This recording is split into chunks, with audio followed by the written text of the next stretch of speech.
Halo, sekali lagi, mari. Tema yang saya diberikan dan juga tema GBI ya secara umum ini tema yang sangat sensitif sebenarnya. Ya, tapi tidak apa-apa. Kita harus belajar bahwa Tuhan itu telah memberkati manusia. Dan ada rencana Tuhan dalam setiap berkat-berkat yang diberikan kepada Bapak Ibu Saudara. Ini kehendak Tuhan, biar kita memahaminya. Saya tidak berkhotbah tentang teologi kemakmuran atau teologi kesuksesan. Tapi apa yang saya sampaikan adalah kebenaran firman Tuhan yang ada di dalam Alkitab. Ya. Nah, iman dan terobosan keuangan. Nah, ini dia, iman dan terobosan keuangan. Mari kita lihat bersama 2 Korintus 9 ayat 16 sampai yang ke-15.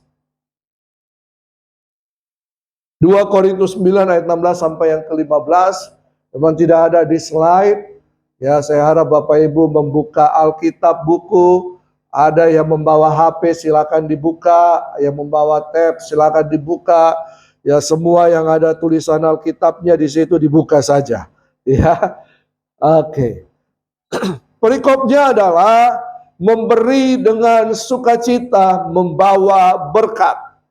2 Korintus 9 ayat 6 sampai yang ke-15. Mari kita baca bersama-sama. Camkanlah ini. Orang yang menabur sedikit akan menuai sedikit juga. Dan orang yang menabur banyak akan menuai banyak juga.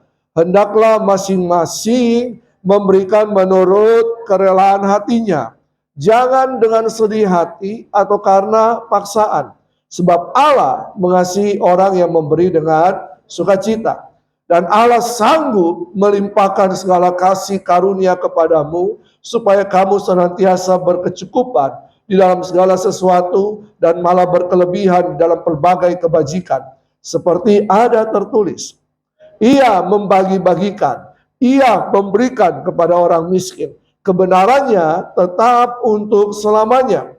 Ia yang menyediakan benih bagi penabur dan roti untuk dimakan. Ia juga yang akan menyediakan benih bagi kamu dan melipat gandakannya dan menumbuhkan buah-buah kebenaranmu.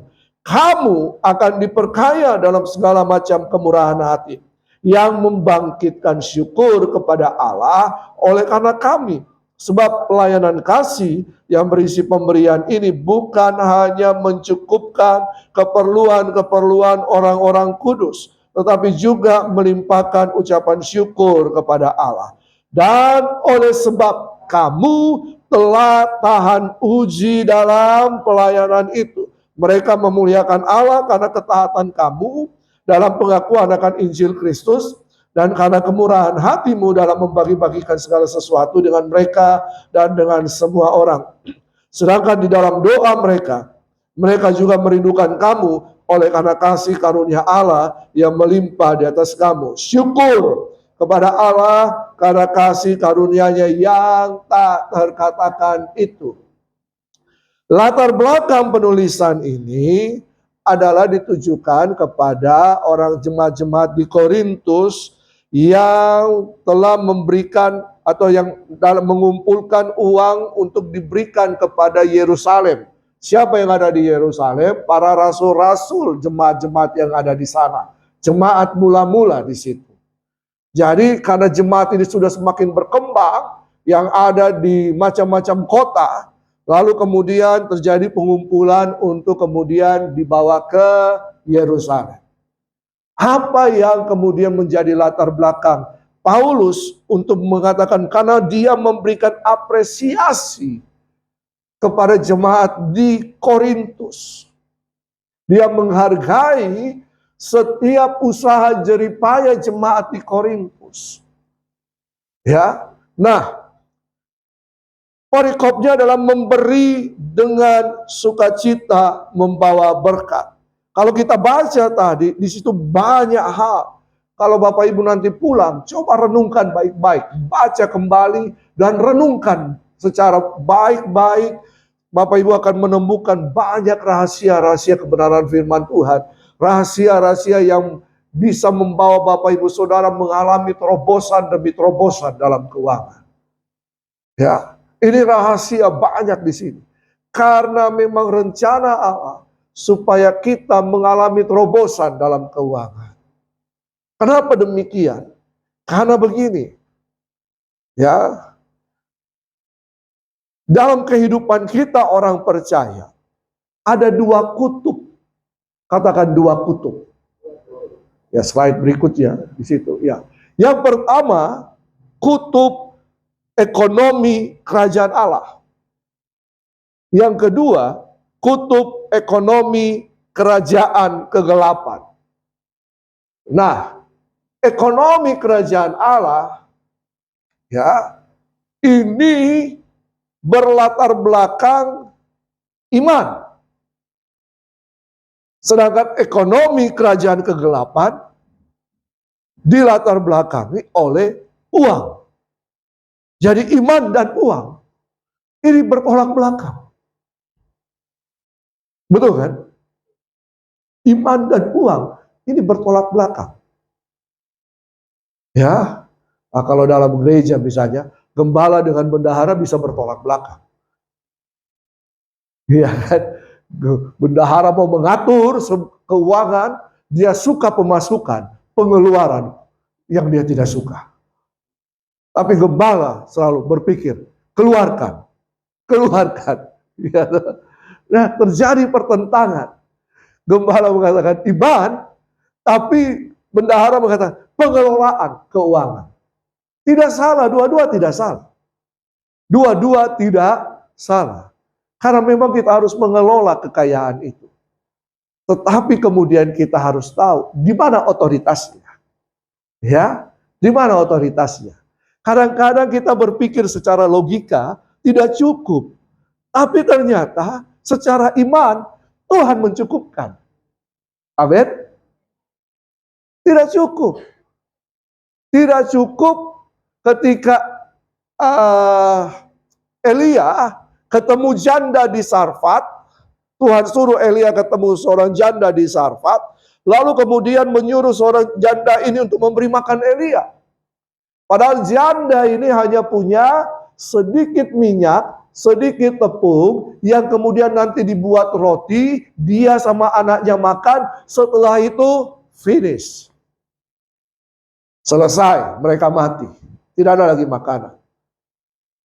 Tapi Elia bilang, bikin dulu untuk saya rotimu. Baru untuk kau dan anakmu. Logika berkata, tidak cukup. Iman berkata, lakukan dulu. Sudah dua kutub kan? Betul kan? Secara kenyataan memang. Tapi iman melebihi kenyataan. Katakan kiri kanan, iman melebihi kenyataan. Amin. Ini dia. Kita terkadang melimitasi Tuhan. Melimitasi iman kita kepada Tuhan. Kita mohon maaf. Ya, seringkali kerjasama dengan iblis untuk melimitasi iman kita, membatasi iman kita. Justru iblis menyerang iman kekristenan kita. Apa yang diserang? Yesus Kristus dan firman Tuhan. Kalau firman Tuhan dikatakan tidak punya otoritas, selesai sudah. Kalau dikatakan Alkitab itu hanya tulisan yang berisi firman Tuhan, selesai kita. Amin. Iman melebihi logika. Nah, coba ayat ini berkata begini. Matius 6 ayat 24. Tak seorang pun dapat mengabdi kepada dua Tuhan. Karena jika demikian, ia akan membenci yang seorang dan mengasihi yang lain. Atau ia akan setia kepada yang seorang dan tidak mengindahkan yang lain. Kamu tidak dapat mengabdi kepada Allah dan kepada Mammon. Tidak ada orang yang bisa mengabdi kepada dua tuan. Dan tidak ada wanita yang mau diduakan. Kok tidak ada yang amin? Iya. Kalau seorang suami menduakan istrinya, kepada siapa dia harus setia? Iya kan? Dia akan mengasihi yang lain, membenci yang lain. Demikian Tuhan. Siapa yang menjadi lawan Tuhan? Iblis. No, iblis lawan kita. Karena iblis telah dikalahkan oleh Tuhan. Amin. Sekarang iblis yang berurusan dengan saya dan Bapak Ibu Saudara. Lewat apa? Banyak hal. Iblis itu pabote, pendusta. Kita sudah punya iman, dia bilang imanmu itu tidak baik. Yesusmu itu hanya manusia. Alkitabmu itu salah. Saudara sudah punya iman. Saudara jangan mau didustai oleh iblis. Karena memang dia pabote dari awal. Katakan kiri kanan, iblis itu pabote. Iya. Nah, iblis itu tidak menyerang setiap perbuatan baik manusia. Tapi iblis menyerang setiap orang yang percaya kepada Yesus Kristus, yang punya Yesus dalam hidupnya. Keselamatan bukan karena perbuatan baik. Tapi setiap orang yang sudah diselamatkan harus melakukan perbuatan baik. Allah itu kasih. Tapi kasih dalam pandangan kebenaran firman Tuhan itu hukum. Bukan kasih seenaknya. Apalagi kasih dah. Tidak. Karena firman Tuhan katakan, 10 hukum itu, dekaloh itu, hanya terletak pada 2 ini. Kasihilah Tuhan Allahmu dan kasihilah sesamamu manusia. Jadi Allah itu kasih, dan tidak semua manusia yang memiliki kasih bisa ke sorga. Hanya mereka yang mengasihi Allah, yang menaati hukum-hukumnya. Kebenaran-kebenaran firman Tuhan. Alkitab kita punya otoritas. Disitulah rencana Tuhan. Apa itu Injil? Injil adalah kabar baik tentang raja dan kerajaannya. Bukan kabar baik karena saya ulang tahun. Saya sakit disembuhkan. Ya, saya diterima cintaku. Cintaku diterima oleh dia. Itu bukan kabar baik. Kabar baik itu Lukas 2 mengatakan, hari ini telah lahir bagimu juru selamat, Kristus dan Tuhan. Itu kabar baik. Kabar baiknya adalah berita tentang seorang raja yang lahir. Ini berita kerajaan. Seorang raja telah lahir. Jadi Yesus itu bukan manusia saja. Yesus itu memang sungguh-sungguh manusia, tapi dia Tuhan. Sang Firman yang berinkarnasi jadi manusia. Ini yang kemudian akan diserang. Nah, kenapa saya lari ke sini? Tapi tidak apa-apa. Ini dulu melatar belakangi. Supaya kita memang benar-benar sungguh-sungguh percaya kepada firman Tuhan. Jangan pernah meragukan kebenaran firman Tuhan. Karena ada rencana-rencana Tuhan yang indah, yang telah dituliskan di dalam kitabnya untuk saya, Bapak Ibu Saudara. Kalau kita tidak percaya lagi firman Tuhan, maka hidup kita akan sia-sia. Ngapain kita harus hidup? Yang lagi diserang adalah iman kekristenan kita. Katakan kiri kanan, kamu harus kuat dalam firman. Kamu tidak bisa mengabdi kepada dua Tuhan. Siapa yang menjadi lawan Allah? Bukan iblis. Iblis lawan kita. Siapa yang jadi lawan Allah?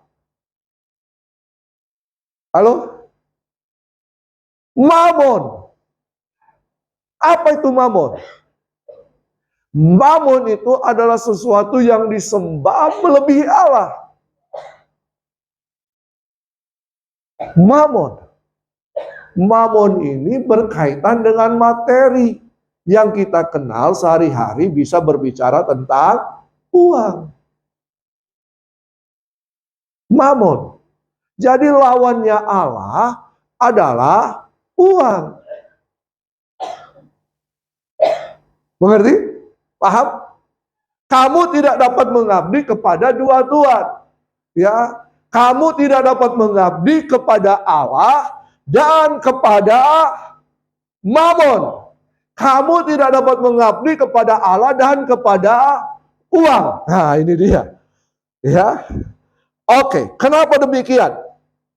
Saya jelaskan sejarah uang. Sejarah uang. Ini penting. Yang pertama kita kenal zaman dulu purbakala apa? Sistem barter. Betul kan? Saya punya, saya mau orang lain punya, kita tukaran. Barter.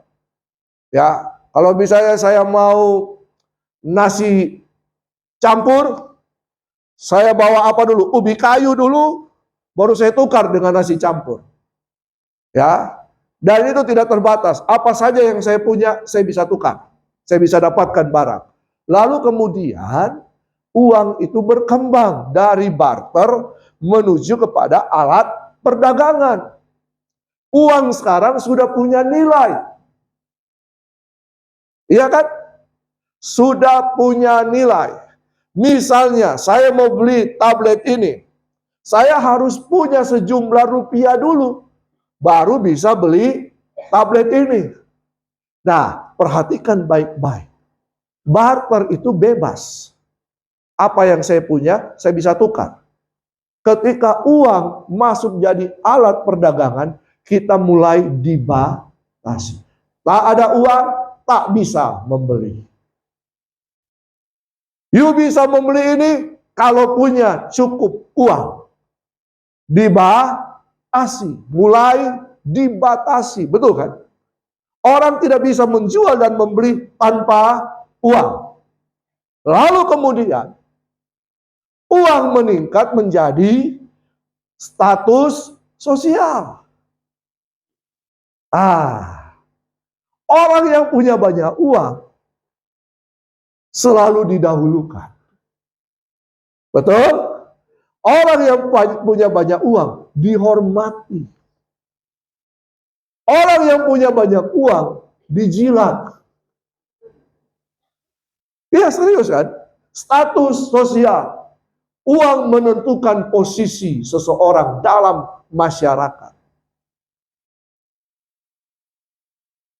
Lalu kemudian uang menjadi alat kekuasaan.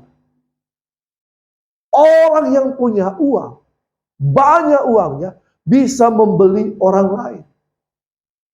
Orang yang punya banyak uang, dia bisa membeli hukum.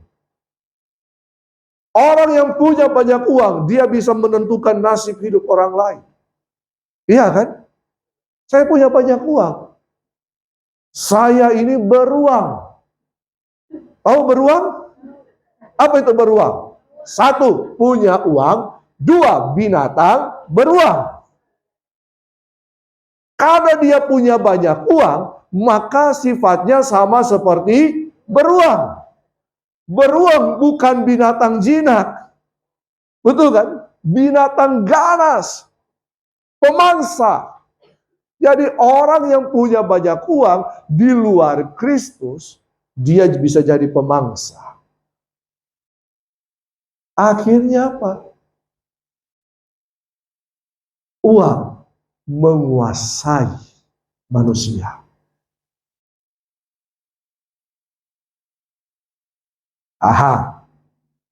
Ini strategi ekonomi kerajaan iblis. Pada akhirnya Semua manusia dikuasai oleh uang. Kita butuh uang? Iya. Siapa yang sini yang tidak butuh uang? Bisa tolong angkat tangan. Halo? Ada? Jujur. Kita butuh uang. Tapi tidak sadar, kita sudah dikuasai oleh uang. Apa yang kita kejar? Uang. Kenapa kita kerja? Supaya dapat? Kenapa kalian kuliah? Ayo. Ujung-ujungnya uang. Duit kan? Betul kan? Semua yang kita lakukan untuk apa? Mengejar uang. Makanya itu kisah cerita kereta api zaman dulu yang pakai batu bara. Kalau dia sudah mau jalan, apa yang dilakukan? Fluid dulu toh. Habis itu dia jalan. Susah. Susah.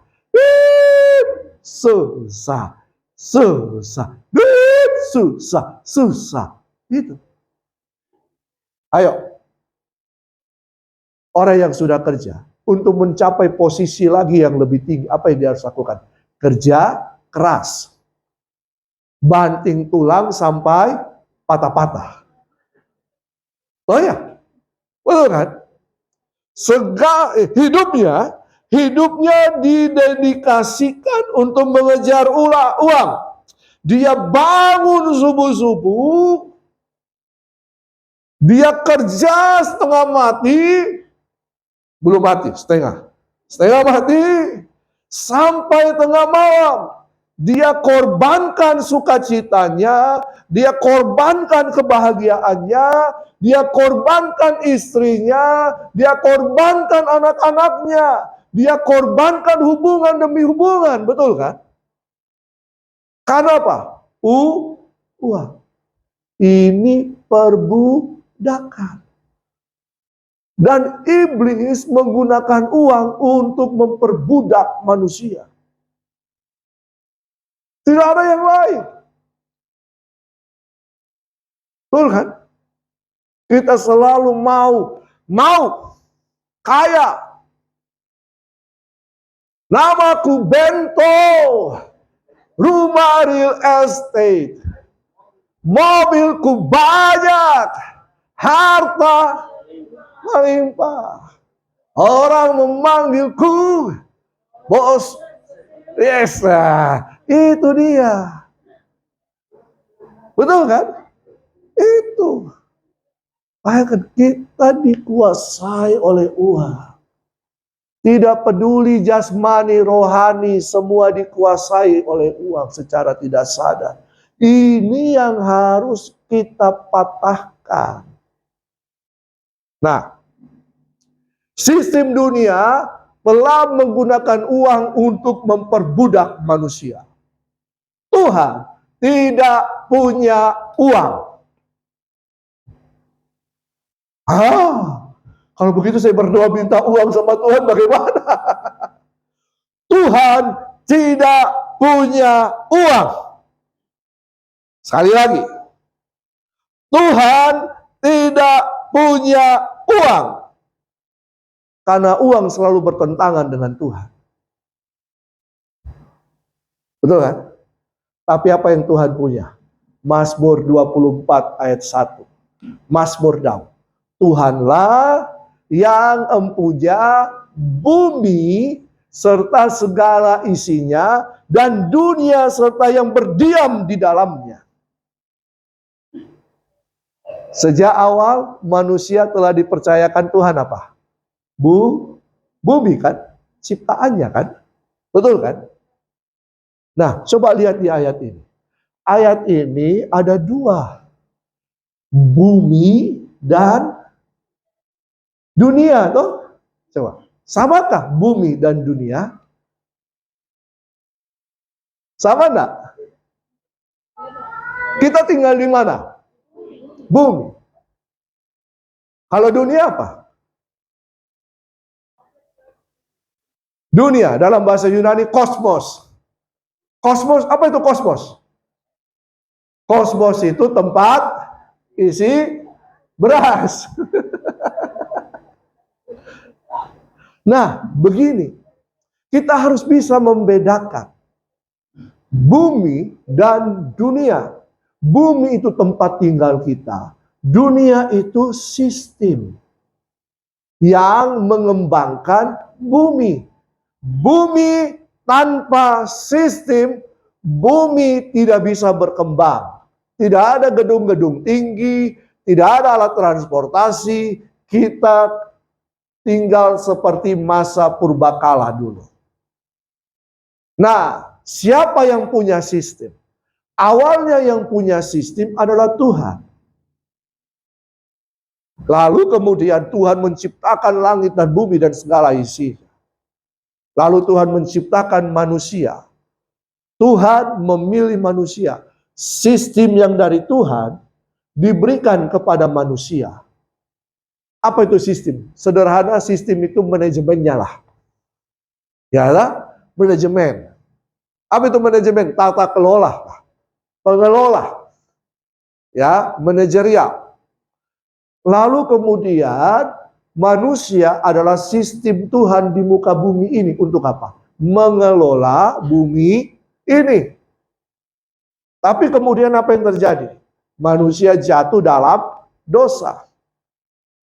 Manusia jatuh dalam dosa, akibatnya manusia diperbudak oleh iblis. Seorang budak tidak punya kuasa dan otoritas. Kuasa dan otoritas atas sistem bumi di dunia yang untuk di bumi ini yang diberikan kepada Adam dilucuti oleh iblis dan diambil.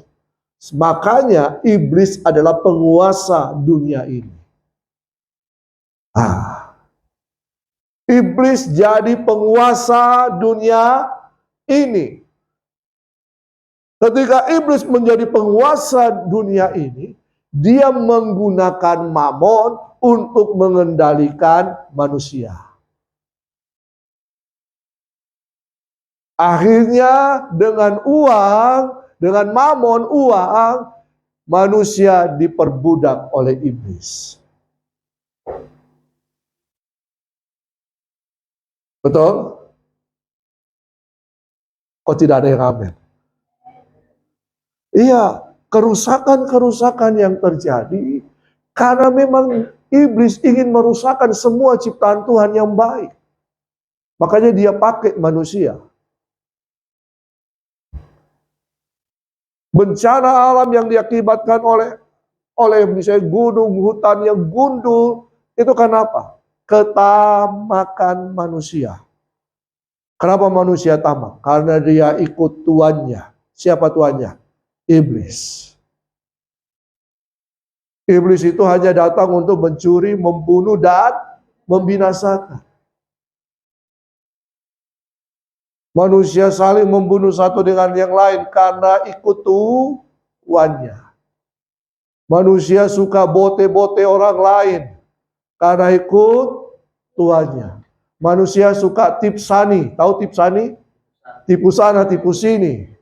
Karena ikut, memang iblis suka pabote. Itu. Uang. Akhirnya uang menghancurkan manusia.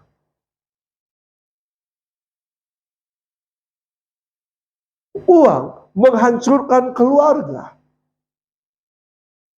Betul? Apa betul? Perebutan harta warisan. Keluarga hancur. Kenapa saling berebut? Karena maunya untukku, untukku, untukku. Betul kan? Amsal itu mengatakan, untukku, untukku, untukku, untukku.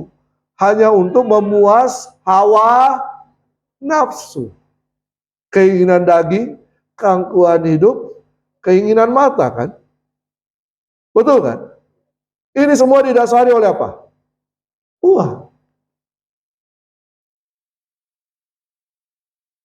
Untuk memuaskan keinginan daging, uang dipakai.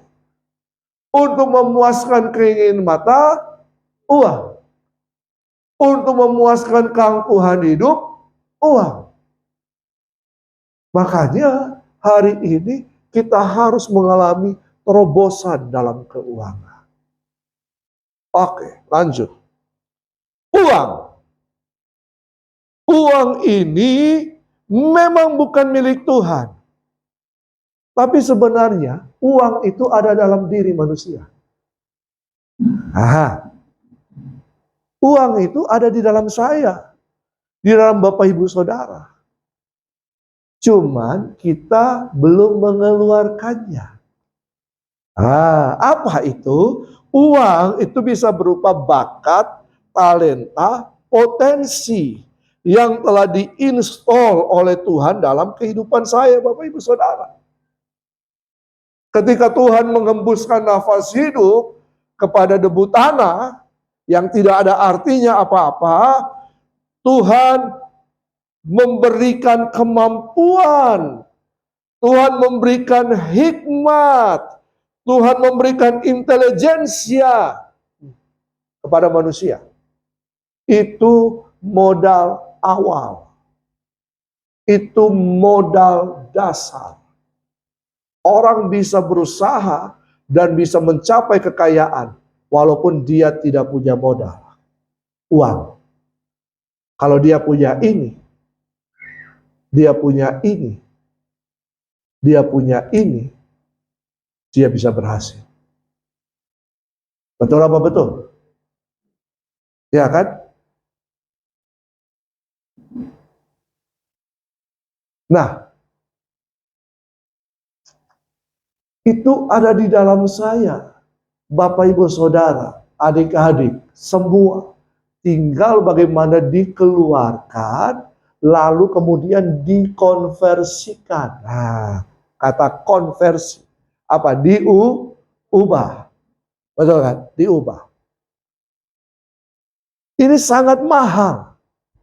Ini nilainya mahal. Oke. Mungkin di sini ada yang kerja PNS. Eselon berapa paling tinggi? Eselon 1. Bandingkan dengan penyanyi profesional pendapatannya. Kalau eselon 1, kalau dia tidak neko-neko, dia cuma hidup dari gaji dan tunjangan, itu sudah terbatas kan? Misalnya sejumlah sekian, sejumlah A.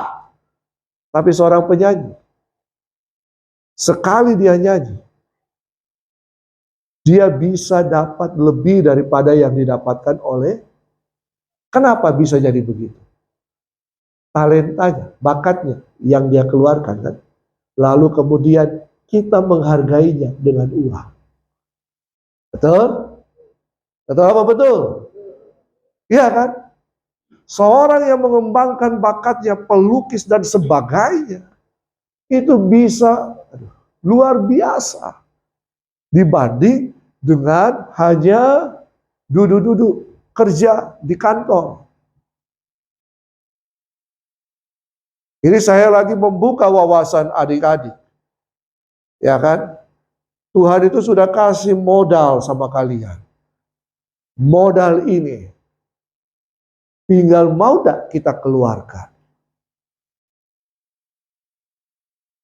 Seringkali kalau kita mau kerja, mau usaha, mana modalnya? Mana uangnya? Kita dibatasi dengan itu kan? Iya kan? Betul apa betul? Makanya kita akhirnya masuk dalam sistem dunia. Kita tidak menghargai apa yang ada di dalam kita. Tapi kan Pak, saya dari latar belakang keluarga yang susah. Tidak peduli latar belakang keluarga. Ketika engkau di dalam Kristus, engkau berharga. Ada kemampuan Allah, ada intelijensia Allah, ada hikmat Allah yang diberikan. Ini yang harus kita keluarkan. Latar belakang, modal seharusnya tidak membatasi kita untuk mengalami terobosan-terobosan ilahi. Amin. Halo. Amin. Gak apa-apa. Nah, coba kita lihat lagi. Ini pertanyaan, haruskah kita menjadi kaya? Saya tidak lagi mengajar teologi kemakmuran, kesuksesan. Haruskah kita menjadi kaya? Ya atau tidak? Kenapa? Supaya beruang. Iya, kita harus menjadi kaya. Alkitab menyatakan kita harus kaya, apalagi kaya dalam pelbagai kebajikan. Kita harus kaya. Alkitab mengatakan Yesus yang kaya turun ke bumi menjadi miskin supaya saya, Bapak Ibu Saudara yang percaya jadi kaya. Yesus, aku datang untuk memberikan hidup dan hidup dalam kelimpahan. Betul kan? Tapi kok saya seperti ini? Nah, ini dia. Ada kaya menikmati, kayak saya. Saya ini kaya menikmati. Ya, saya menikmati rumah mertua. Iya, mertua sayang saya tidak dikasih keluar. Ya, saya menikmati banyak hal dalam hidup ini. Walaupun saya punya gaji cuma 750.000 sebagai seorang dosen.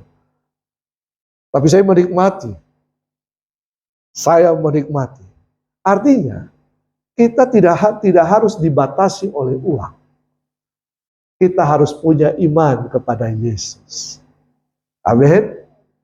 Nah, ini dia. Haruskah kita menjadi kaya? Iya, tapi motivasinya harus benar dulu. Apa tujuan hidup kita? Kekayaan bukanlah tujuan hidup orang percaya, melainkan sarana untuk mencapai tujuan hidup. Jadi kekayaan itu, uang itu, materi itu hanya alat, bukan penguasa atas kehidupan saya, Bapak Ibu Saudara. Makanya Yesus mengajarkan, bersahabatlah dengan menggunakan mamon. Bukan bersahabat dengan mamon, tapi bersahabatlah dengan menggunakan mamon. Supaya ketika akhirnya engkau akan diterima dalam kerajaan Allah. Artinya uang itu hanya alat. Hanya alat, sarana. Bukan tujuan hidup kita. Tujuan hidup orang percaya bukanlah untuk menjadi kaya, tetapi ku mau seperti-Mu, Yesus, disempurnakan selalu. Ini tujuan hidup orang percaya. Kejadian 1 ayat 26 berkata, baiklah kita menjadikan manusia menurut gambar dan rupa kita, supaya mereka berkuasa. Gambar dan rupa ini berbicara keserupaan. Keserupaan dengan siapa? Dengan Kristus. Tujuan hidup kita supaya kita menjadi serupa dengan gambaran anaknya, Yesus Kristus. Tapi ada sarana yang kita bisa nikmati selama di muka bumi ini. Apa itu? Kekayaan. Karena dengan menjadi kaya, kita bisa mengerjakan banyak hal untuk kerajaan Allah. Betul kan? Itu alat, itu sarana. Nah, kita harus menjadi serupa dengan Kristus, supaya kita dapat mengelola semua potensi yang ada dan melayani Tuhan dan sesama. Baiklah kita menjadikan manusia menurut gambar dan rupa kita. Ini berbicara keserupaan. Kalau kita serupa dengan Allah, dengan gambaran anaknya Yesus Kristus, maka kita punya kuasa untuk mengelola bumi ini. Mengeluarkan kekayaan Allah dalam kehidupan saya dan Bapak Ibu Saudara. Lalu dikonversikan dari menjadi uang. Dan uang menjadi alat untuk kemuliaan Tuhan. Lewat saya, Bapak Ibu Saudara. Untuk apa? Melayani. Ya walaupun kita bisa melayani tanpa uang, tapi lebih powerful dan lebih berdampak kalau Bapak Ibu kaya dan melayani Tuhan sungguh-sungguh. Ini tujuan Tuhan. Tuhan tidak mau kita miskin. Biar miskin di bumi, asal kaya di sorga. Di bumi kita minta-minta, bikin malu nama Tuhan. Betul toh? Tapi coba kalau kita punya uang, kita memberi, kita melakukan berbagai kebajikan, kita melayani, kita kasih makan orang miskin, kasih sekolah mereka yang tidak mampu. Nama siapa yang dipermuliakan? Nama Tuhan. Kita melakukan kehendak Tuhan di muka bumi ini. Jadi uang itu dipakai sebagai alat untuk melakukan kehendak Tuhan di muka bumi ini. Uang itu bukan digenggam. Semakin engkau menggenggamnya, semakin engkau akan kehilangan. Coba sekarang, kalau orang pegang uang dulu-dulu, berharga nggak sekarang? Uang yang cetakan sudah tidak berlaku sekarang kan? Betul kan? Yang berlaku cetakan baru kan? Ada orang punya berkarung-karung uang cetakan lama. Sekarang digigit jadi. Nggak bisa lagi.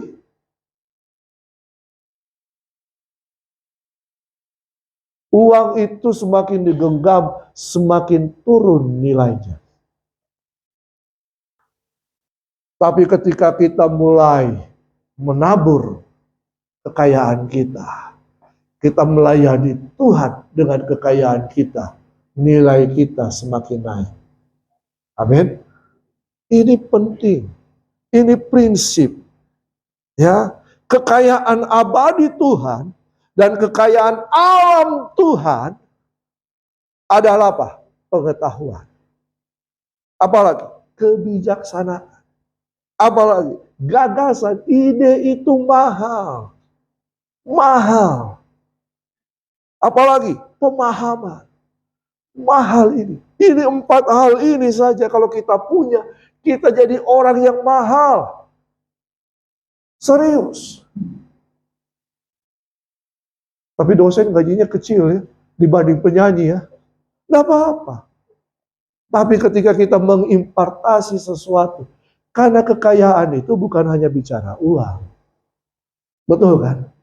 Kekayaan itu ini yang kita keluarkan. Apa yang kita punya jadi berkat bagi banyak orang. Kita kaya.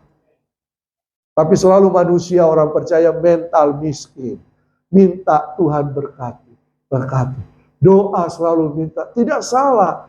Tapi itu mental miskin. Jangan mental miskin. Karena kita ini anak raja. Aku anak raja. Engkau anak raja.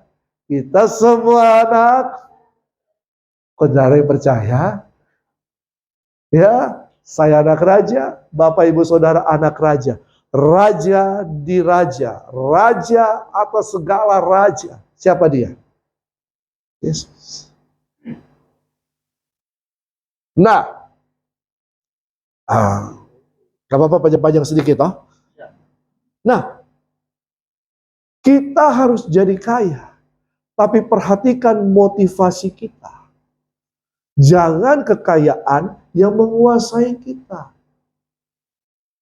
Jangan kekayaan yang kemudian mengendalikan kehidupan kita.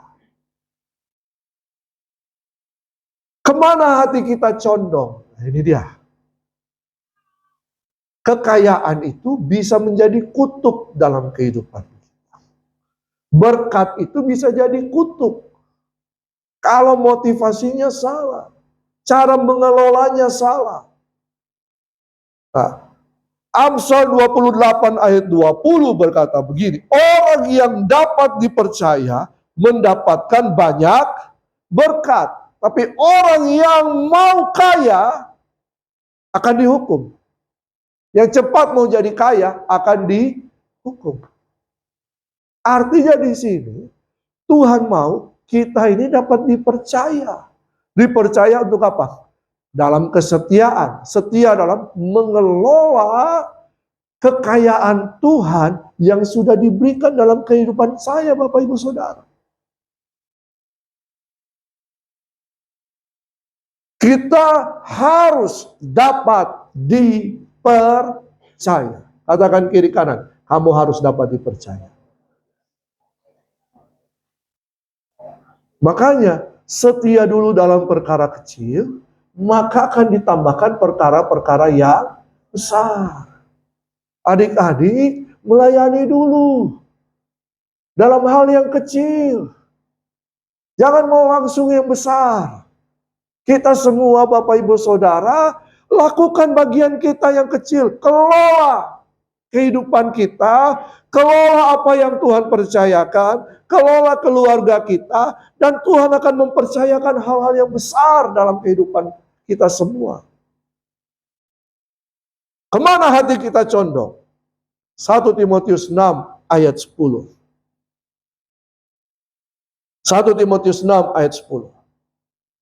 Karena akar segala kejahatan ialah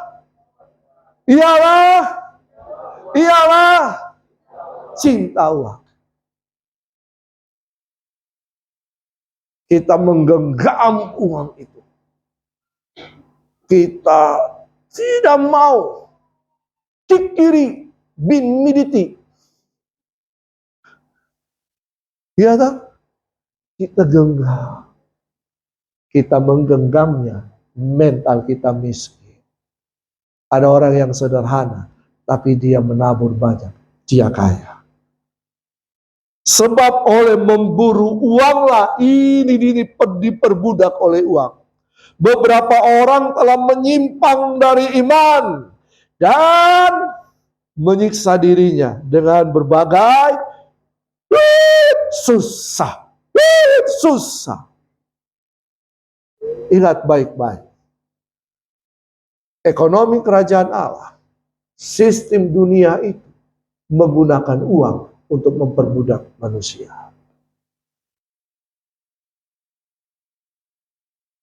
Apa bedanya gaji dan berkat? Gaji belum habis bulan, habis. Berkat tidak berkesudahan. Berkat lebih daripada gaji. Nah ini dia. Ini penting. Sebentar saya akan sampaikan. Alkitab menjelaskan bahwa bekerja adalah ibadah. Jadi kita memang harus bekerja. Bekerja bukan tujuannya mengejar uang.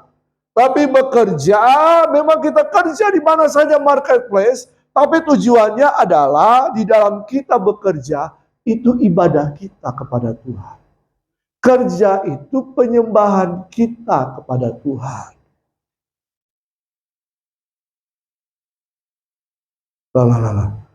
Ingat, waktu Adam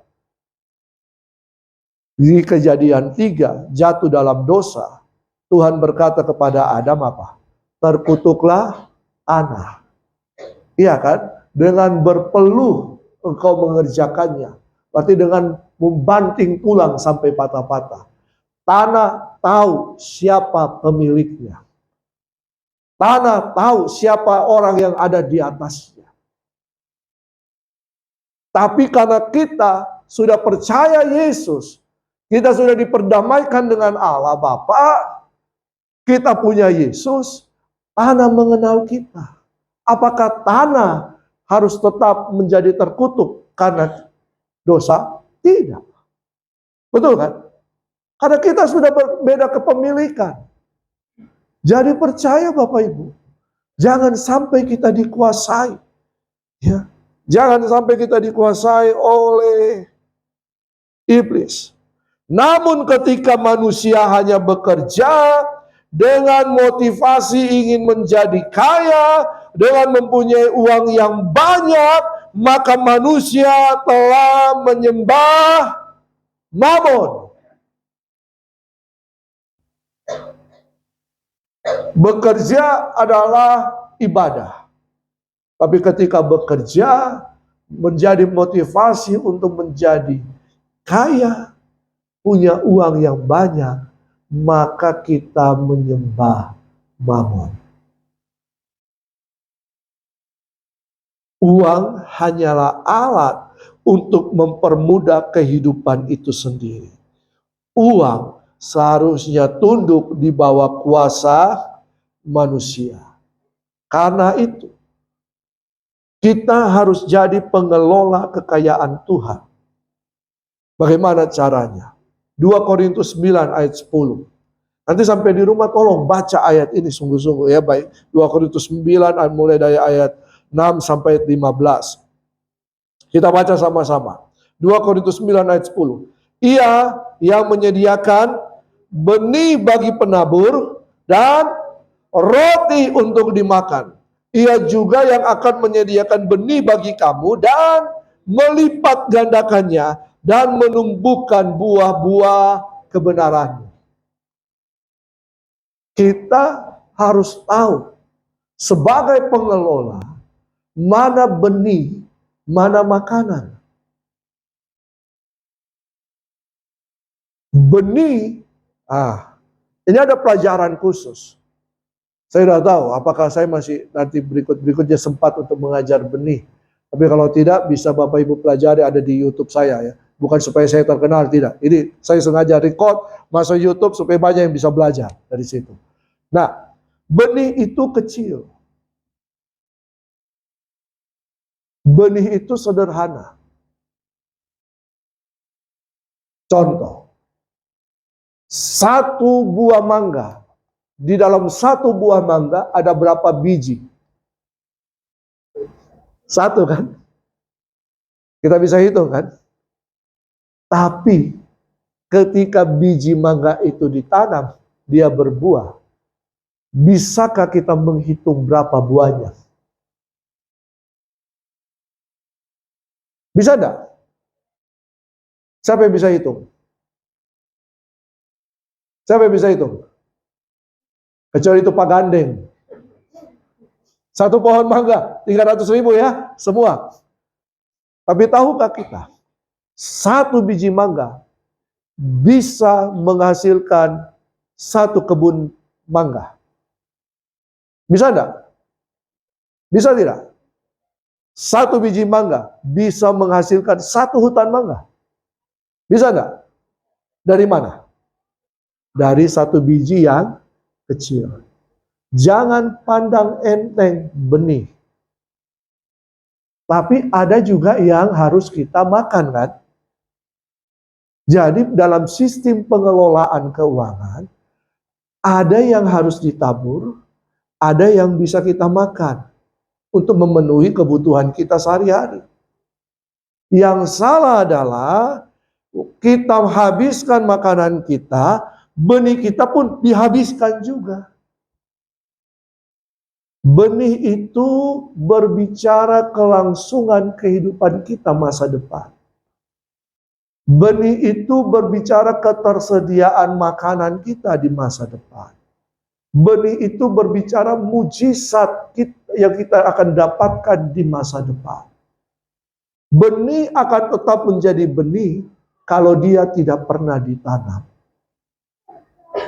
Walaupun kita punya benih, tapi kalau kita tahan, tidak akan pernah menghasilkan apa-apa. Bahkan bisa jadi busuk. Apa itu benih? Benih itu adalah hidup saya, Bapak Ibu Saudara. Benih itu bisa berbicara Injil Kerajaan Allah.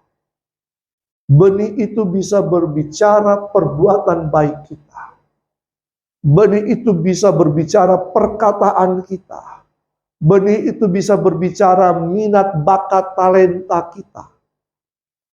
Benih itu bisa berbicara keuangan juga. Firman Tuhan katakan, apa yang kamu tabur, itu yang kamu tuai. Betul kan? Jangan sesat, Allah tidak membiarkan dirinya dipermainkan. Apa yang kamu tabur, itu yang kamu tuai. Kalau kita menabur perbuatan baik, kita menuai perbuatan baik. Amin. Karena apa yang kita tabur, itu yang kita tuai. Tapi jangan harap, misalnya, ya, saya memberi kepada seseorang, lalu kemudian saya menuntut balas budi dari seseorang itu yang saya beri. Sedangkan budi tidak pernah meminta balasan. Ya. Nah, ini prinsip benih. Benih yang kecil akan menyediakan. Nah, ketika kita tidak menabur, maka kita tidak akan mengalami kehidupan masa depan. Firman Tuhan katakan dalam Kejadian, selama masih ada bumi, musim menabur dan musim menuai tidak akan pernah berhenti. Justru karena musim menabur dan menuai, maka bumi tetap berjalan seperti ini.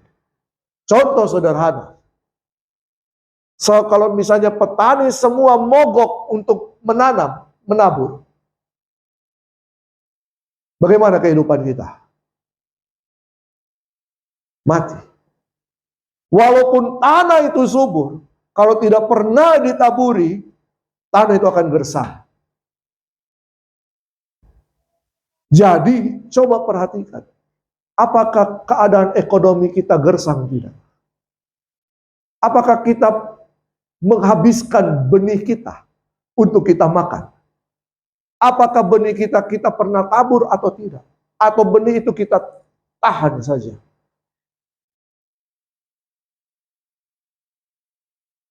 Amin.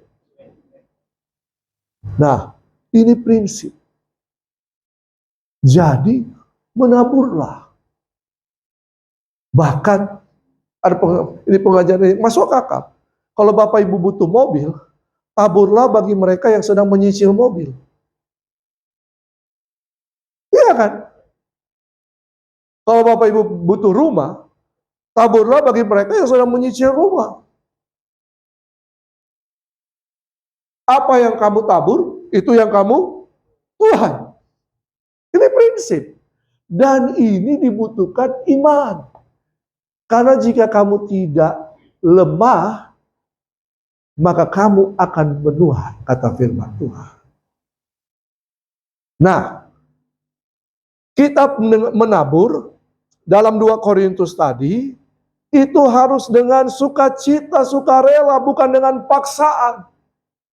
Tapi dengan penuh sukacita, karena Allah mengasihi orang yang memberi dengan sukacita. Bukan karena mau dilihat orang, tidak. Tapi kita menabur bukan untuk orang lain. Kita menabur, nah misalnya begini. Bapak Ibu menabur di gereja benih keuangan, bukan Tuhan supaya Tuhan menjadi kaya. Tuhan tidak butuh uang kita. Kalau kita sogok Tuhan dengan uang,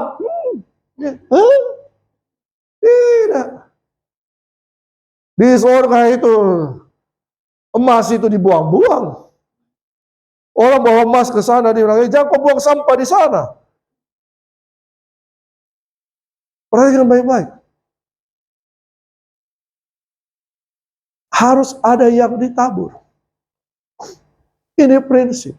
Dan harus sukacita, sukarela dengan penuh ucapan syukur.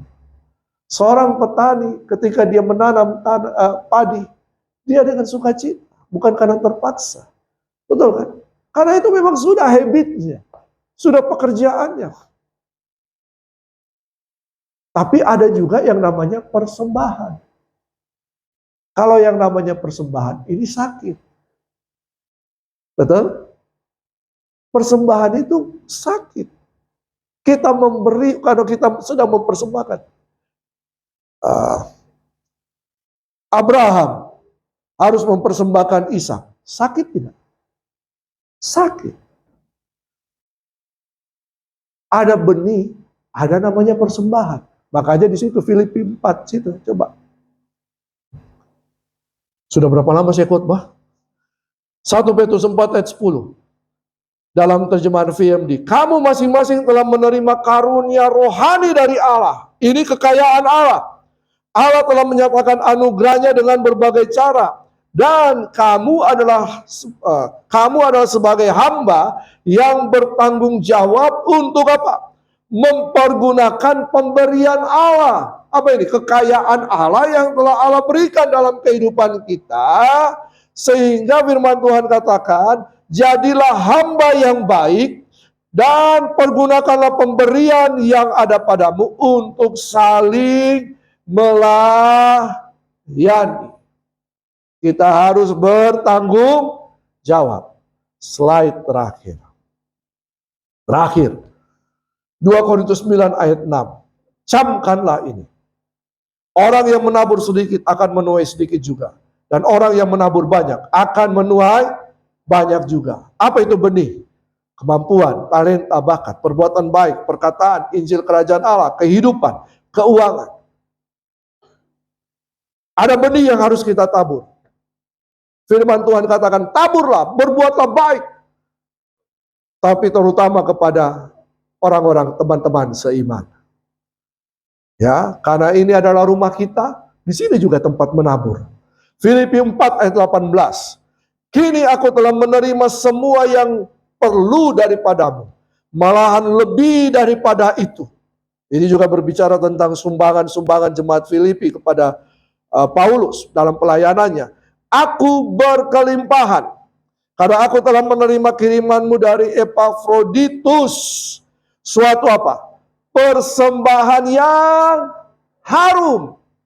Suatu korban yang disukai dan yang berkenan kepada Allah. Itu korban persembahan. Sakit. Bisa bicara mungkin kita sedang tidak punya. Tapi ketika kita mau berkorban, kita memberi dari apa yang kita masih miliki. Sakit. Tapi juga bicara tentang tubuh kita. Kita persembahkan kepada Tuhan. Jadi Bapak Ibu, kalau tubuh ini milik Tuhan, berarti semua yang berkenaan dengan tubuh kita, itu sudah harus jadi milik Tuhan. Amin. Entah nanti ada yang protes, kok persembahan gereja, nanti gereja kaya, perpuluhan, nanti hamba Tuhan yang kaya. Kita hanya melakukan firman Tuhan. Taat. Terserah itu urusan pengelola dengan Tuhannya. Iya kan? Halo? Masa gara-gara itu kita tidak mengalami terobosan dalam keuangan? Coba pikir. Hanya gara-gara kita kecewa, lihat pendeta naik mobil Alphard, dibilang dari perpuluhan, dari ini, lalu kemudian kita tidak pernah mau menabur benih, kita tidak pernah mau berkorban. Kita dapat apa? Halo? Hanya karena seorang petani melihat, banyak orang kaya makan nasi di sana. Lalu kemudian dia berhenti untuk menanam. Petani ini bisa makan apa? Think about it. Pikir.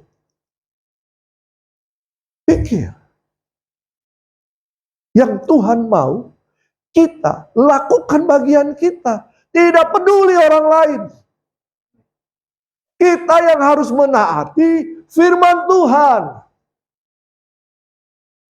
Halo? Kalau firman Tuhan katakan, tabur benihmu.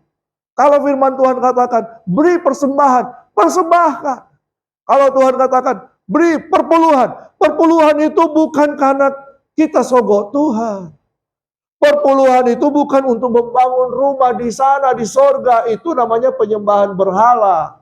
Perpuluhan itu adalah tanda ketaatan kita sebagai ucapan syukur kita bahwa saya sudah diberkati oleh Tuhan, lalu kemudian ini Tuhan 10% saya persembahkan, saya kembalikan. Ingat kata dikembalikan. Kan kita berpikir, kalau saya kembalikan ini, saya kasih, Tuhan kaya, gereja kaya, pendeta kaya. Bullshit. Hey, kalau engkau berpikir begitu, engkau sedang ada dalam sistem dunia. Dan uang yang menjadi penguasa atas kehidupanmu. Perhatikan baik-baik. Kenapa jemaat Tuhan masih begini-begini? Minta-minta. Karena dia terikat dengan sistem dunia. Sistem kerajaan Allah apa tadi? Iman. Lakukan dengan penuh ketaatan. Maka engkau yang akan menikmatinya. Bukan orang lain. Itu untuk kebaikanmu. Percaya saja. Walau kau belum melihat. Percaya saja. Lakukan saja. Kerjakan bagianmu. Maka engkau akan melihat. Pintu-pintu yang dulunya tertutup. Terbuka. Amin. Tanah-tanah yang dulunya kering, kerontang. Ketika Ishak di tengah-tengah kemarau itu. Dia tanam benih di situ. Di tengah kemarau, apakah orang di Gerar juga ikut menanam? Iya. Tapi kenapa hanya Ishak yang bisa menuai?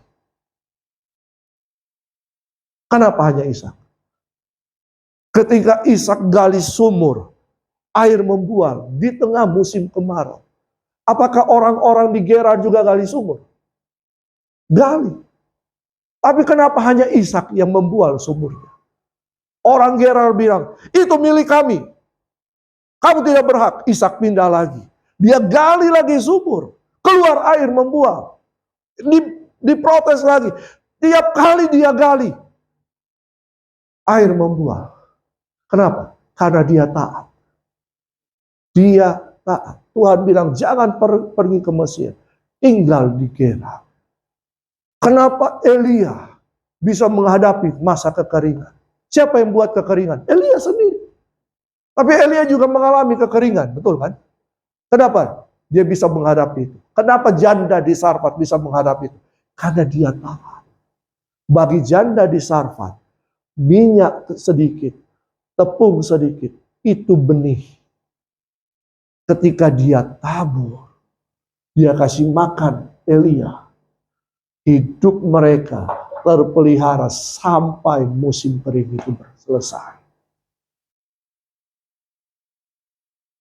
Gak usah pikir yang lain. Pikir hubunganmu dengan Tuhan. Kerjakan bagianmu. Iman. Jangan sampai kita dikuasai oleh Tuhan.